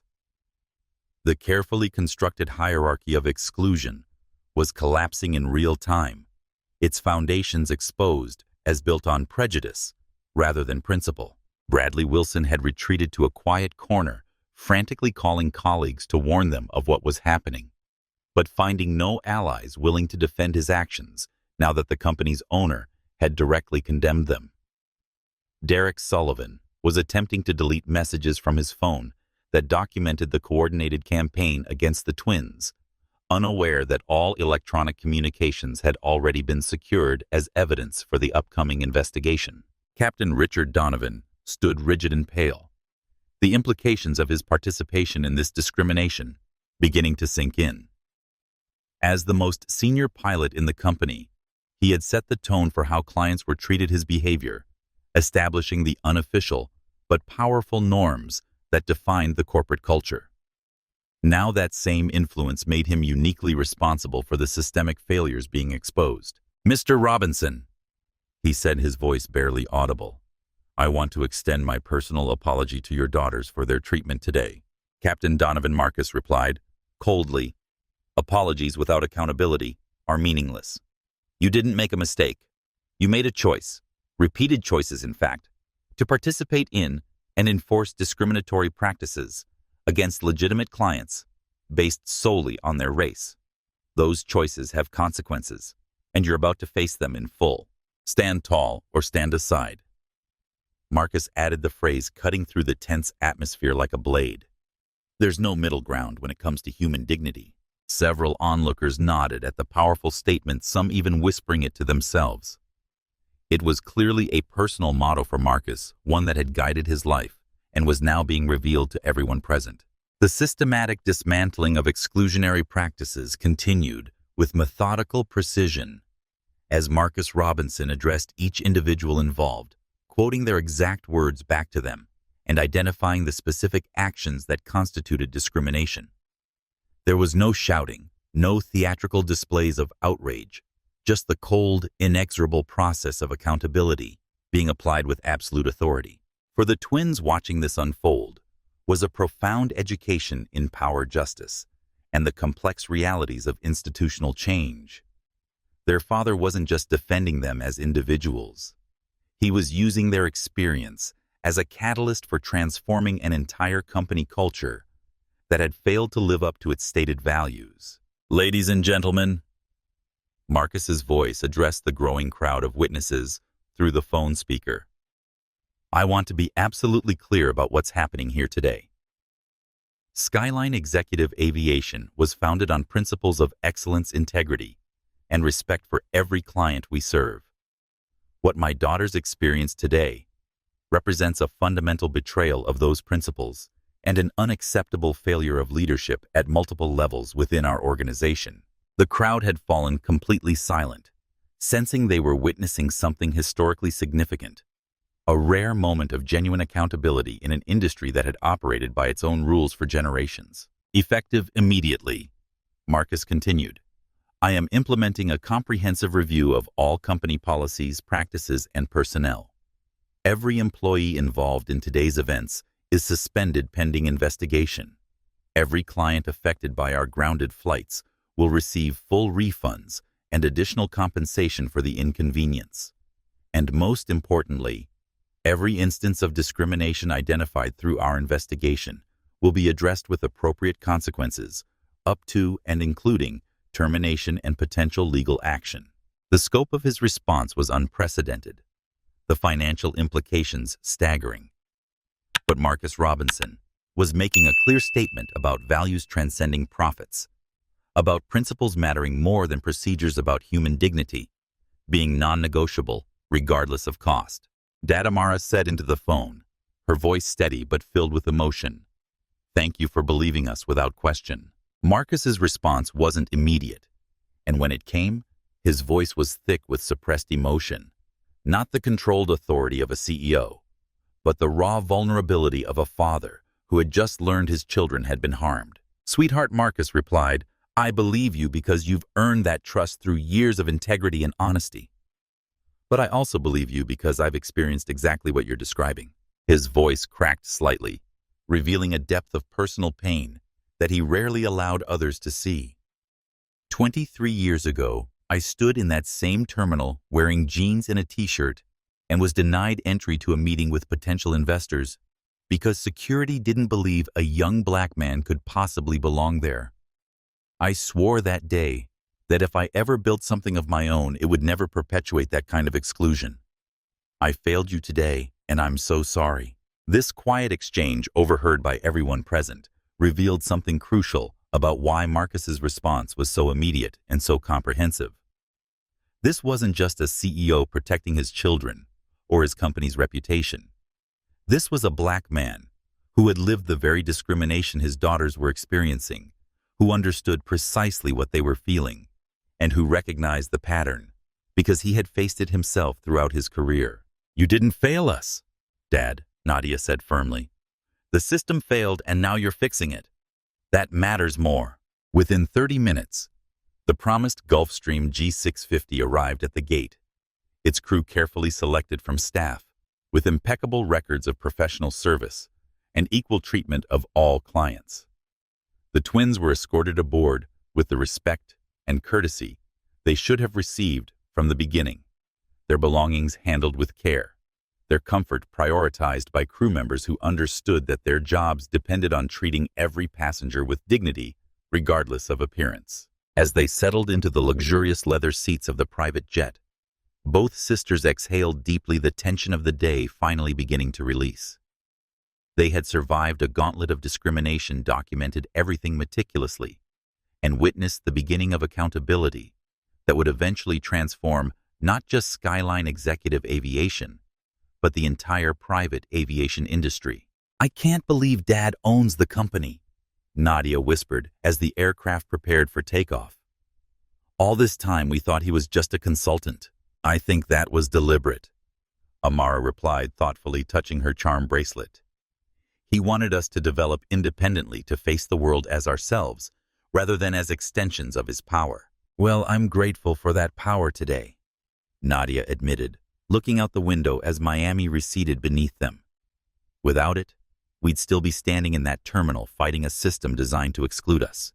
True, Amara agreed, but we were already fighting, documenting, and challenging that system before we knew who Dad really was. That matters too. The sisters fell silent, contemplating the complex intersection of privilege and oppression. They had just experienced simultaneously targeted for discrimination because of their race, while being protected by their father's position and power. It was a complicated reality that defied simple categorization, a reminder that justice required both individual courage and institutional accountability. As their aircraft climbed toward cruising altitude, neither twin could have imagined the far-reaching consequences their experience would trigger, or how their father's response would reshape an entire industry's approach to diversity, inclusion, and civil rights. They were simply grateful to be on their way to Boston, their college interviews still achievable, their dignity somewhat restored by vindication and validation. The storm they had endured was ending, but the transformation it would catalyze was just beginning. 6 months after the incident that had grounded Skyline Executive Aviation's entire fleet, the company bore little resemblance to its former self. The transformation hadn't been easy, comfortable, or inexpensive. Changing a corporate culture that had enabled systematic discrimination for years required more than policy changes and training videos. It demanded a fundamental reconstruction of how the company viewed its relationship with customers, employees, and the broader community it served. The company's Miami headquarters had been physically transformed as well. Gone were the cold marble surfaces and intimidating minimalist design that had once dominated the space. In their place, warm wood tones, inclusive imagery, and collaborative workspaces created an environment that emphasized connection rather than hierarchy. Even the lighting had changed from harsh fluorescence to natural spectrum illumination that was equally flattering to all skin tones, a small but symbolic shift in perspective. The Accountability and Justice Council that Marcus had created was meeting in Skyline Executive's renovated Miami training facility, a diverse group of 25 people tasked with redesigning the company's approach to customer service, employee relations, and corporate responsibility. The council included civil rights experts, customer service specialists, former victims of discrimination community leaders, and most surprisingly to some observers, several of the employees who had discriminated against the twins. Bradley Wilson sat uncomfortably at the polished conference table, listening with growing understanding and shame, as Elena Vasquez described the psychological impact of workplace discrimination on employees who witnessed it, but felt powerless to intervene effectively. His fingers nervously traced patterns on the wood grain as he absorbed the painful testimony. Every single time I saw Thomas make racist comments about customers or watched colleagues treat minority clients differently, I felt like I was dying inside a little bit more, Elena explained with painful honesty, her voice occasionally breaking with emotion. But I desperately needed my job to support my family, and I was terrified of the consequences if I spoke up. So I stayed quiet, hated myself for my cowardice, and became complicit in a system I knew was fundamentally wrong. Bradley shifted uncomfortably in his seat as her words hit home. 6 months of intensive workshops, sensitivity training, and victim impact testimonials had forced him to confront patterns in his own behavior that he had previously rationalized away as normal business practices. The training hadn't been just about learning new policies and procedures. It had been about understanding the profound human impact of his discriminatory actions and developing genuine empathy for the people he had harmed. I never thought of myself as a racist person, Bradley admitted during one particularly difficult and emotionally charged session. His hands trembled slightly as he spoke the physical manifestation of the internal struggle to reconcile his self-image with his documented behavior. I convinced myself that I was just doing my job professionally and following standard verification procedures. But listening to all these stories and testimonials, I realize now that I was creating different standards and procedures for different people based entirely on assumptions and stereotypes I didn't even consciously acknowledge I was making. He paused, swallowing hard before continuing. The worst part is, I didn't see it. I couldn't see it. And that terrifies me. What else am I blind to? What other harm am I causing without recognizing it? The raw honesty of his question marked a turning point in his personal journey, the moment when intellectual understanding transformed into emotional recognition of his own complicity in systemic injustice. Derek Sullivan's transformation had been even more dramatic and comprehensive. The security agent who had subjected the twins to invasive and humiliating searches was now working directly with federal authorities and civil rights organizations to identify and eliminate patterns of discriminatory profiling in airport security procedures nationwide. I convinced myself that enhanced screening of certain passengers was keeping everyone safer and was justified by security concerns, he said during a recorded interview that would become part of Skyline Executive's comprehensive training materials. But when I honestly examined my decision-making process and the data on actual security threats. I realized I was screening people based on stereotypes and prejudices, not legitimate security indicators. I was making everyone less safe by wasting time and resources on discriminatory practices instead of focusing on real security concerns. He leaned forward intently, his former arrogance replaced by genuine purpose. Security isn't about who looks suspicious. It's about identifying actual suspicious behavior. And until we confront our biases directly, we'll keep targeting the wrong people for the wrong reasons while missing real threats. The most profound transformation had occurred in Denise Jackson, the black supervisor who had betrayed the twins' expectations by supporting and perpetuating the discriminatory system. Her journey toward understanding and accountability had been the most difficult and emotionally challenging of all the employees involved. The most visible sign of her transformation was her hair now worn in its natural texture, rather than chemically straightened, a physical manifestation of her decision to stop compromising her identity to fit into oppressive systems. But the internal changes went much deeper. Her breakthrough had come during a particularly intense council session, when a young black flight attendant described being told by a supervisor to modify her natural hairstyle because it might make some customers uncomfortable or appear unprofessional. I said those exact same words to a new employee just 18 months ago. Denise had admitted her voice breaking with emotion and shame.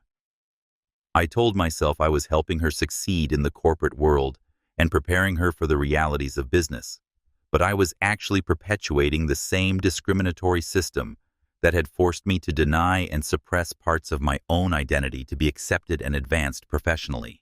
She touched her own hair unconsciously as she spoke. I told her to straighten her hair and remove her braids if she wanted to be taken seriously. I became the very gatekeeper who had once blocked my own path, convinced that I was doing her a favor by teaching her how to survive. But survival at the cost of your dignity and identity isn't success, it's surrender. The council had implemented a comprehensive overhaul of company policies and practices, guided by a simple but powerful principle. Dignity isn't a privilege for some, it's a right for all. This principle was now emblazoned on the company's identification badges, woven into training materials, and incorporated into performance metrics at every level of the organization. Beyond the internal transformation, the Robinson family had established the Dignity First Foundation, a nonprofit organization dedicated to combating discrimination across multiple industries. Drawing on their experience, they developed practical tools that anyone could use to document, challenge, and reform discriminatory practices. Their discrimination documentation protocol, based on Amara's methodical approach during their ordeal, had been adopted by civil rights organizations nationwide as a best practice for gathering evidence. The step-by-step guide helped victims transform painful experiences into actionable evidence that could drive real change. When facing discrimination, your most powerful tool is documentation, Amara explained during a workshop at Howard University. Clear, detailed, time-stamped records transform your experience from a disputed claim into evidence that can't be ignored or dismissed. The foundation also created the Bystander Intervention Toolkit, inspired by the businessman who had stood up for them on the jet bridge. The program trained people to recognize and safely intervene when witnessing discrimination, transforming passive observers into active allies. You don't need special authority to stand against injustice, Nadia emphasized in her presentations to corporate audiences. Sometimes a single voice saying, "This isn't right," can break the spell of silent compliance that allows discrimination to thrive. The aviation industry had undergone a seismic shift in its approach to diversity and inclusion, with Skyline executive leading the way. The Robinson Standards, as they came to be known, had been adopted by over 40 airlines and private aviation companies, establishing new benchmarks for equitable treatment and accountability. Federal regulators had implemented mandatory civil rights training for all aviation personnel, with specific focus on recognizing and eliminating discriminatory practices in security screening, customer service, and boarding procedures. The Department of Transportation established an independent oversight committee to monitor compliance and investigate complaints of discrimination. The impact extended far beyond aviation. Hotels, restaurants, retail establishments, and financial institutions had begun implementing similar reforms, recognizing that discrimination wasn't just morally wrong, but also financially costly and reputationally damaging. The twins' experience had sparked a broader conversation about the hidden costs of exclusion and the business benefits of genuine inclusion. Financial analysts and industry experts had initially predicted disaster for the company, with some forecasting that Skyline Executive would lose up to 30% of its market value as it diverted resources and attention from operational efficiency to social justice initiatives. Preston Harrington, a former board member who had been forced to resign after attempting to cover up the discrimination, had been particularly vocal in predicting the company's inevitable downfall. "You can't run a luxury business based on feelings and fairness," he had told CNBC in a widely circulated interview. "The elite clientele who actually pay the bills expect a certain level of exclusivity. Robinson is destroying the very foundation of the private aviation model." But something remarkable and unexpected had happened instead. After an initial period of adjustment and some customer turnover, Skyline Executive's customer satisfaction scores had begun to rise dramatically across all demographic groups. Employee retention had improved significantly, as staff reported feeling more valued, respected, and proud of their workplace environment. The anticipated mass exodus of business customers never materialized. In fact, several major corporations had specifically switched their private aviation contracts to Skyline Executive, citing the company's ethical leadership and commitment to civil rights as factors that aligned with their own corporate values and social responsibility initiatives. "We're witnessing something that shouldn't be surprising, but unfortunately is," Marcus explained during a board meeting 6 months after the transformation began. "When you treat all customers with genuine dignity and respect, regardless of their background, when you create a workplace where all employees feel valued and supported, and when you demonstrate authentic commitment to civil rights and social justice, the entire operation improves dramatically. Discrimination wasn't just morally wrong. It was fundamentally bad business that was poisoning our corporate culture and limiting our growth potential." The twins had become powerful advocates for systematic change, speaking at conferences, consulting with other companies, and working with civil rights organizations to implement similar accountability programs across various industries. Their story had inspired young people throughout the country and internationally, demonstrating that individuals could challenge discriminatory systems and create meaningful, lasting transformation. 1 year after their experience that had grounded an entire aviation company, Amara and Nadia Robinson stood once again at Miami Executive Airport's private terminal. They were at the same facility where they had been systematically discriminated against, the same terminal where they had been accused of fraud and threatened with arrest, the same location where they had been forced to document evidence of racism and fight for their basic dignity as human beings. But everything was fundamentally and dramatically different. The terminal itself had been physically transformed. The cold marble and intimidating minimalist design had been replaced with warmer materials and more inclusive imagery. The scent of fresh flowers mingled with subtle notes of sandalwood and citrus, a custom fragrance designed to welcome rather than intimidate. Even the lighting had changed, the harsh spotlights replaced with warm, diffused illumination that flattered every skin tone equally. More significant than the physical changes, however, was the transformation in how they were treated from the moment they entered the building. The gate agent, a young Latina woman named Isabella Ramirez, checked their charter confirmation with genuine warmth and professional efficiency. Her smile reached her eyes, and the 5 hands pin on her lapel caught the light as she moved. "Good afternoon, Ms. Robinson and Ms. Robinson," she said, her tone reflecting authentic respect rather than performative courtesy. "New York today for more college visits." She processed their documentation without excessive scrutiny, treating them with the same casual courtesy and respect she showed every customer regardless of their appearance or background.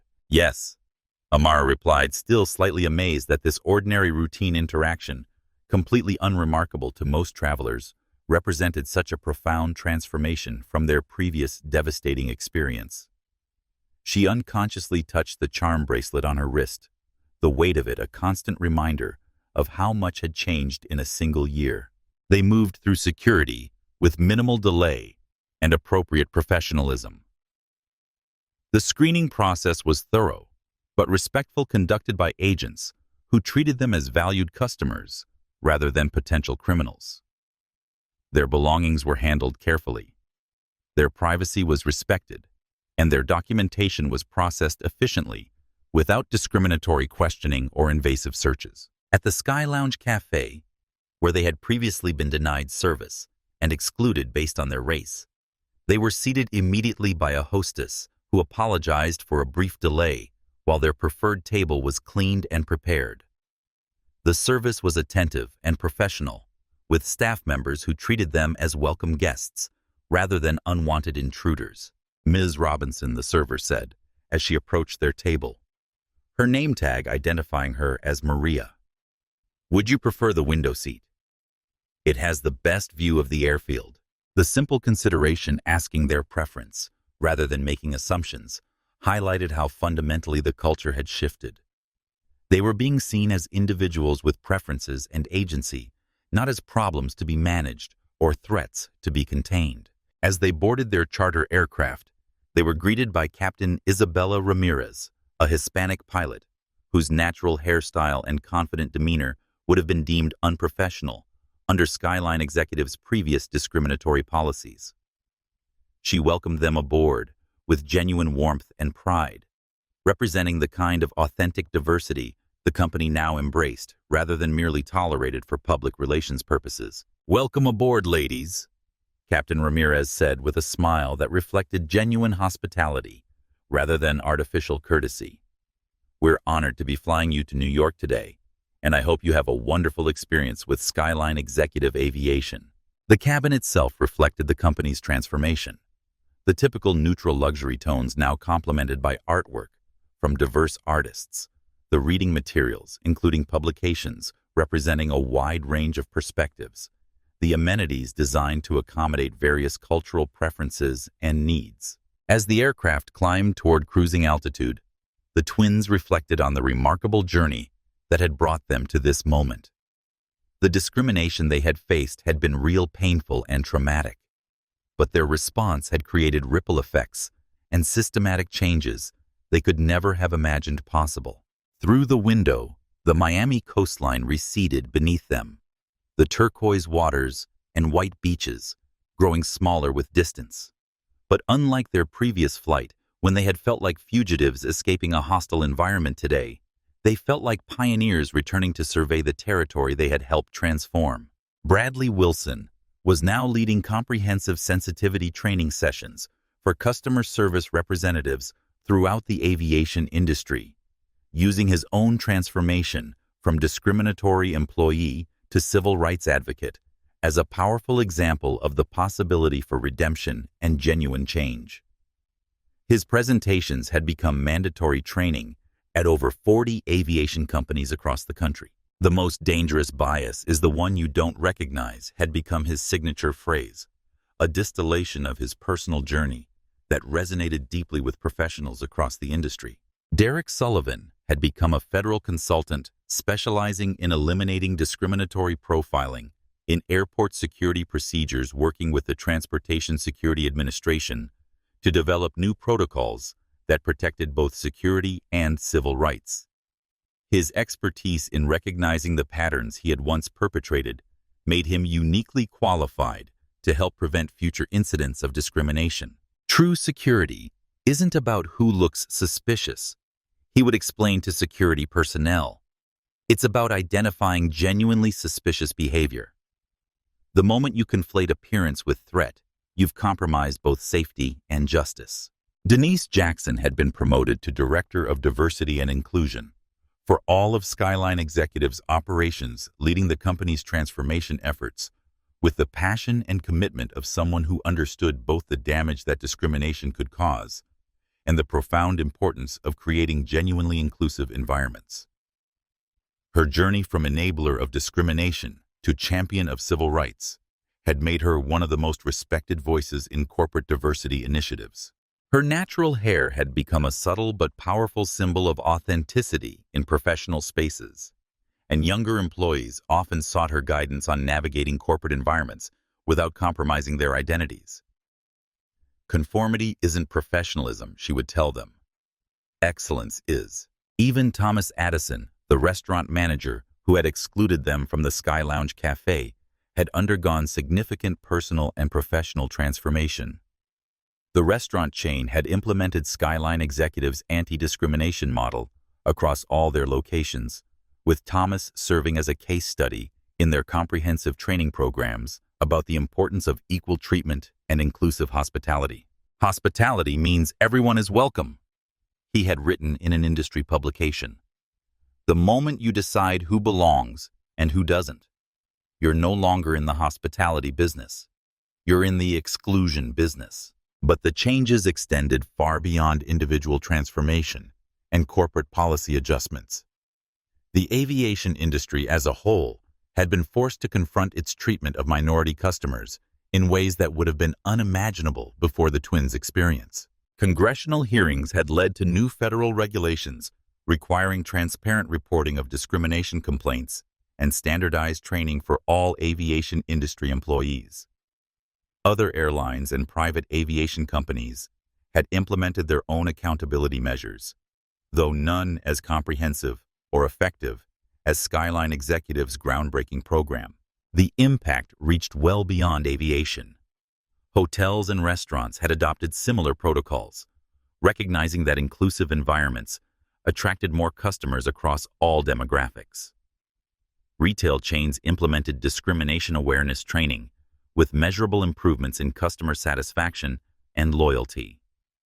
Even banking and financial institutions had begun examining their practices, acknowledging that dignity and respect were fundamental to client relationships, regardless of perceived wealth or status. Community organizations nationwide had embraced the twins' documentation approach, teaching vulnerable populations how to effectively capture evidence of discrimination.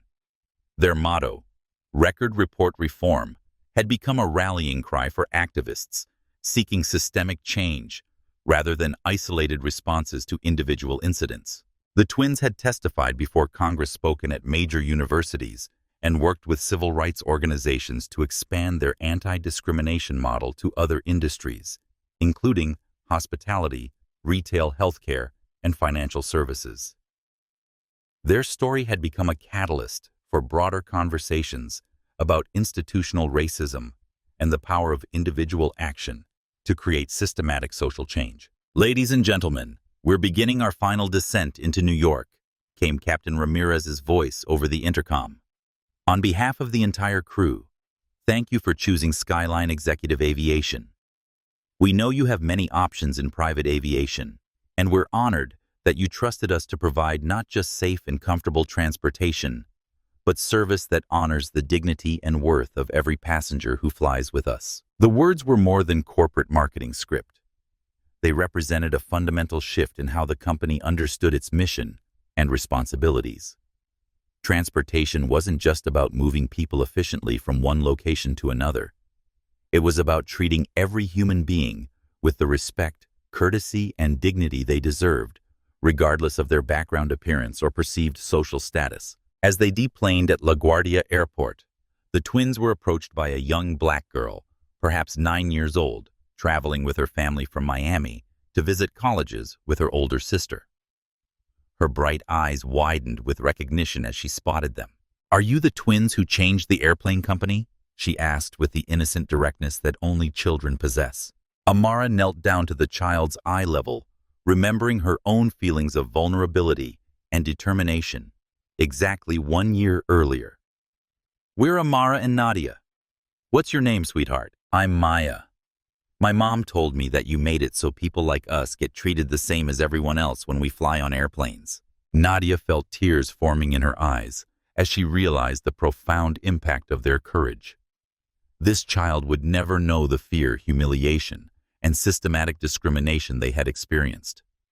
She would travel through the world with one less barrier to overcome, one less source of anxiety and stress, one less reason to feel like a second-class citizen in her own country. "That's exactly right, Maya," Amara said gently but firmly, her voice carrying the quiet authority that had become her signature. "And you know what's most important? If anyone ever treats you unfairly or differently because of how you look, you have the right to speak up and demand better treatment. Your voice matters. Your dignity is important, and you deserve to be treated with the same respect as everyone else." With careful deliberation, Amara slowly removed the silver charm bracelet from her wrist, the family heirloom that had provided strength during their ordeal. The silver links caught the light as she held it for a moment, each charm representing a different aspect of the legacy she was about to pass forward. Knowledge, justice, opportunity, independence, and courage. "This bracelet has been in our family for generations," she explained, placing it gently in Maya's small hand and closing her fingers around it. "It belonged to women who fought for justice and dignity when the world tried to deny them both. Each charm has a story, a battle, a victory.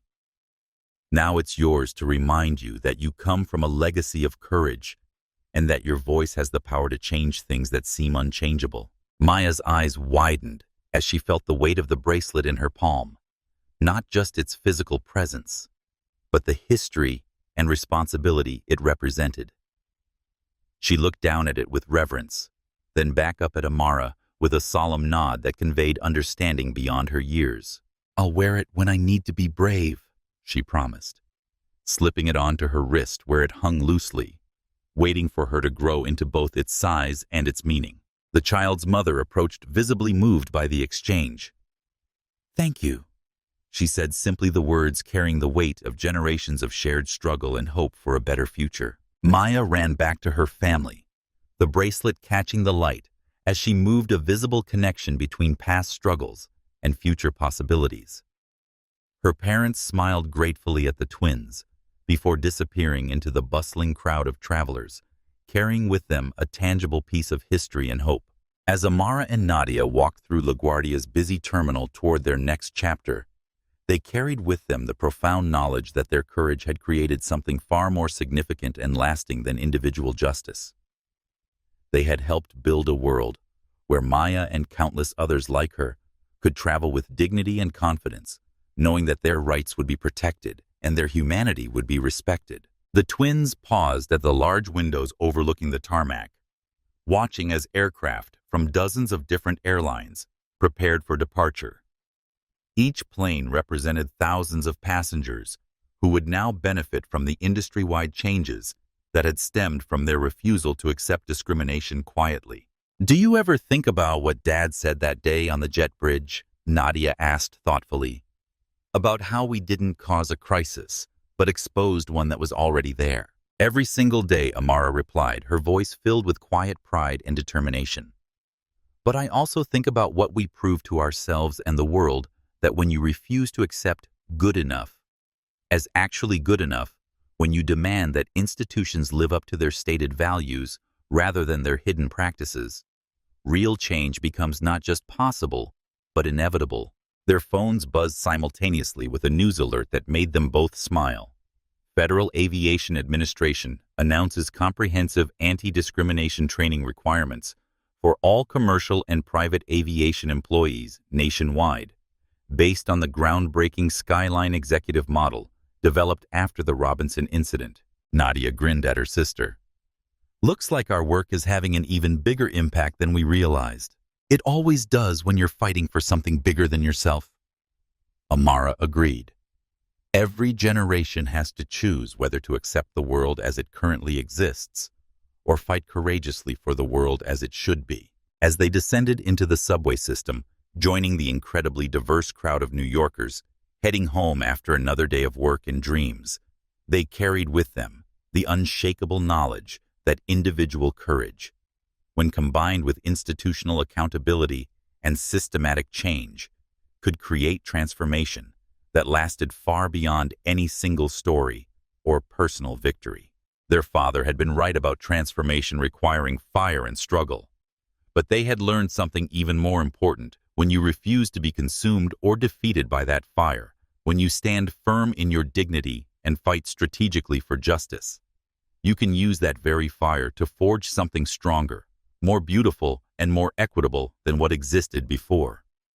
Their courage had changed everything.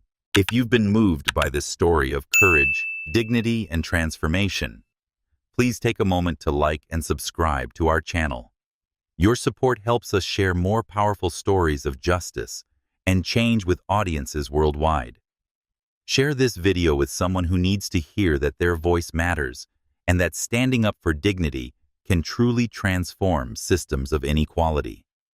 Remember, dignity isn't a privilege for some, it's a right for all. Join our community today and be part of the change we're creating together.